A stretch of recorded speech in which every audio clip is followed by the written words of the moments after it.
The test results are in after a 5-month investigation into possible lead contamination from the Cheney Shooting Range with concerns about water safety. The state closed the range for testing. Now the state says it has proof that the water is safe, proof our whistleblower questions.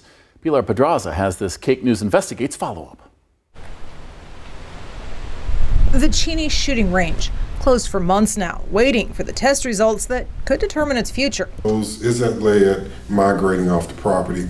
Is it getting into the Nemascaw? Is it impacting groundwater resources? Is it ultimately getting into Cheney Lake? Those are the questions Dale Shockley has been asking for months now. He left his job at the range in order to concentrate on finding the answers the state says it now has. We ordered surface and subsurface soil samples to be taken by a third party. They came in and did the initial sampling and testing. I also had them do extensive groundwater sampling as well. Chris Kennedy is the secretary of the Department of Wildlife and Parks, which operates the range. We've now got results back. Results from 2 rounds of lead testing this summer. There are elevated lead levels of samples that we're taking at the range, on the range in front of the backstops. You would expect there to be elevated lead levels there as well. But he said those high levels aren't seeping into the soil. They aren't slowly moving toward the nearby Nemascaw River, which feeds into Cheney Lake, as Shockley had feared. There's really no danger of lead contamination to the drinking water supply or to the public. When Shockley got a look at the test report, he wasn't as happy with the results. It's a joke. He points to these maps showing the locations where the testers took the soil and water samples. Those 6 locations, that's the only one you saw in the report. Yeah, all of them on the range property itself, which does nothing to address the contamination going off the range that's affecting the wildlife on the outside. All of the locations we found in the report were on the range. They don't want us to know what's going on the outside. That's why that report there is useless. I didn't need a company to come in and do an extensive report like that to tell me there was lead on a gun range.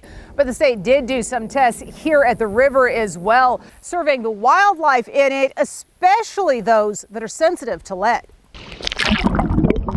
The state biologists compared the survey to one they completed back in 2002. They actually found that the fish community, the macroinvertebrate community, which are excellent indicators for lead contamination, it's better now than it was in 2002. The good news is, like I told them in the beginning, make sure you check down at the river.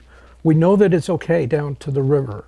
So the water supply itself is good, and that's a good thing. Shockley asks, what about the land in between the river and the range? There's a specific drainage area that Dale was concerned about. Was that specific area tested? They did several sample sites in the floodplain of the Nemascaw.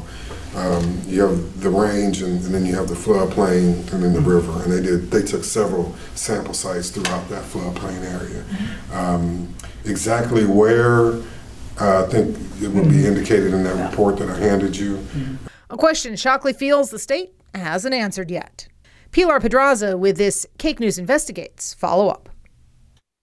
The state now plans to return the Cheney Shooting Range to normal operations as of October 25th. It still has renovation plans for the range for next year, designed to help mitigate the danger of lead leaking into the ground outside the range.